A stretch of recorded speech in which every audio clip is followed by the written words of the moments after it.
His name might be Dave. He lives somewhere in Ohio or perhaps Pennsylvania. You've seen him.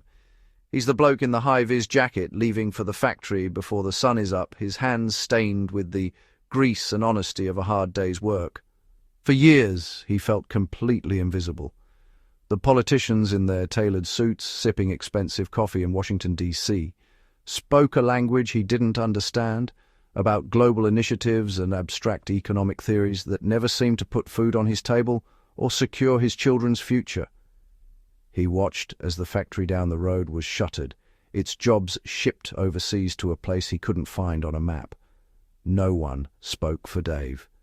Then a voice cut through the noise. It wasn't polished, it wasn't polite, it was loud, brash, and came from a billionaire property developer in New York, of all people. He pointed a finger at the very people Dave blamed for his predicament, the distant, sneering elites, the media commentators who mocked his values, and the politicians who sold out his job for a soundbite at a global summit.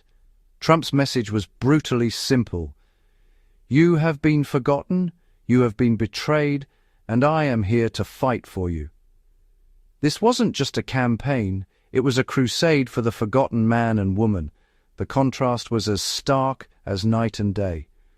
On one side, the establishment preached open borders, complex trade deals, and a new world order where national identity was quaint. On the other stood Trump, a wrecking ball aimed at their comfortable consensus. He used words like jobs, borders, and winning. He promised to put America and the American worker first. Talk is cheap. Promises are even cheaper in politics. Between 2016 and 2020, the Trump administration went beyond mere talk and delivered measurable results for the American economy. The central promise was simple. Bring back the jobs.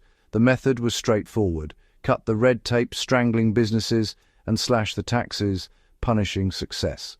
The Tax Cuts and Jobs Act of 2017 was a monumental piece of legislation. It dramatically lowered the corporate tax rate, making America attractive for business again. Companies had a powerful incentive to stay, to expand, and to hire here at home. Before the pandemic, the American economy was firing on all cylinders. The unemployment rate plummeted to a 50-year low of around 3.5%. That wasn't just a statistic. It meant millions were finding work. The benefits were felt across the board. African Americans, Hispanic Americans, and Asian Americans hit record low unemployment. Wages were rising, especially for blue-collar workers. Beyond tax cuts, aggressive deregulation, one new regulation in, two old ones out, unleashed investment and optimism. Freed from crushing costs, small firms created, served, and hired. Renegotiating NAFTA into USMCA put America back in business. The numbers provide undeniable proof. To grasp MAGA's force, see the chasm between the ruling class and ordinary people. The elites are academics, media figures, corporate lobbyists, career politicians. They think the same, talk the same, and look down on anyone who doesn't. They live in a bubble of abstract theories and globalist ambitions far from a Michigan mortgage or an Iowa harvest. Sacrifice your job for Paris, whilst they fly private. They insist unchecked immigration is a benefit, while schools and hospitals buckle. They mocked the accents, the clothing, the passion, dismissing a devoted crowd as deplorable. This disconnect powers Trump's engine. Calling out fake news gave voice to millions who feel manipulated, not informed. Skepticism of unaccountable international bodies resonated deeply. Bypassing filters, he shattered their monopoly on information. For the forgotten, it's empowering, and the cozy club is finally held to account. The 2024 comeback was not just a political victory, it was a popular uprising. Proof the 2016 spark grew stronger, deeper, more resolute. After what many saw as a disastrous detour under Biden, Americans weren't asking, they were demanding change. From the smallest towns to the biggest cities, the energy was electric, not events. Gatherings of a tribe, a vast and diverse coalition united by purpose. People stood in line for hours, an act of defiance. Results mattered more than rhetoric. They remembered the booming economy, the secure border, the pride of the Trump years, then compared it to inflation, border chaos, and perceived weakness on the world stage. The choice was clear. Proven success over failed policies, a practical decision made at kitchen tables across America. Elites called MAGA fringe. The results showed it as the mainstream. The roar of the people was too loud to ignore. When Donald Trump promised to build a wall, the elites laughed, called it simplistic, medieval, impossible. They missed the point. It was never just bricks or steel slats. It was a symbol of a simple truth. A nation must control its borders. A country without borders is not a country at all. It's a hotel lobby. By the end of his first term, over 450 miles of new state-of-the-art wall system had been built. It replaced dilapidated fencing and plugged open gaps in our defenses. After 2020 came a dramatic contrast. The Biden administration halted the wall and dismantled effective policies. A flood of illegal crossings soared into the millions, greater than the population of Ireland in just a few years. A tragic fentanyl wave followed. Over 100,000 overdose deaths in a year, preventable lives lost. The wall and its policies were a shield. Sovereignty matters.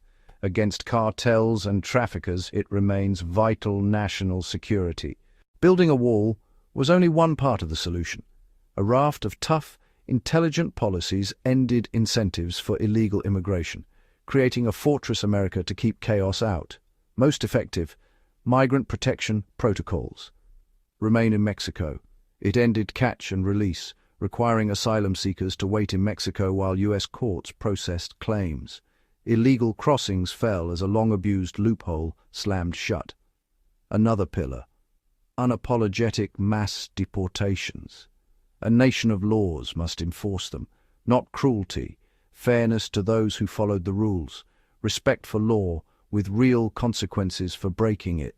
Combined, the goal is orderly, humane, and in America's interest, ending cartel profits and stopping deadly drugs. Those who come should embrace American values and contribute, not exploit a broken system. Fortress America means strong, secure, sovereign, once again. MAGA is a clear blueprint for national renewal. At its heart, America first. Does it benefit the American people? In trade, foreign policy and domestic spending, common sense priorities. First plank, economic nationalism to protect U.S. industry and workers. A new sweeping 10% tariff encourages reshoring of factories and jobs. Second, law and order, fully fund the police, crack down on violent crime, restore safe streets. Third, an anti-woke crusade, ban critical race theory, protect free speech, defend traditional values. Fourth, peace through strength. No new endless wars, rebuild at home, reject globalist policing. Fifth, continue pro-growth tax cuts and deregulation, and a robust 2025 agenda to counter the Chinese Communist Party, tariffs, sanctions, and stronger Pacific alliances. A unified vision for a strong, prosperous, independent America. A bold, disruptive agenda carries risks. An honest assessment sees the whole board. Avoiding pointless conflicts and focusing at home can create friction with beneficiaries of the old order. Maximum pressure on Iran crippled their economy but could provoke hardliners. A miscalculation, a stray missile, or a naval incident could escalate.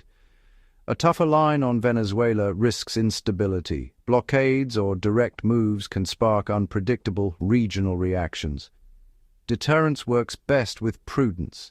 Strength must pair with foresight to achieve goals without stumbling into an unwanted war with Iran or Venezuela. This isn't a criticism of the strategy, just a sober reading of realities on a high-stakes chessboard.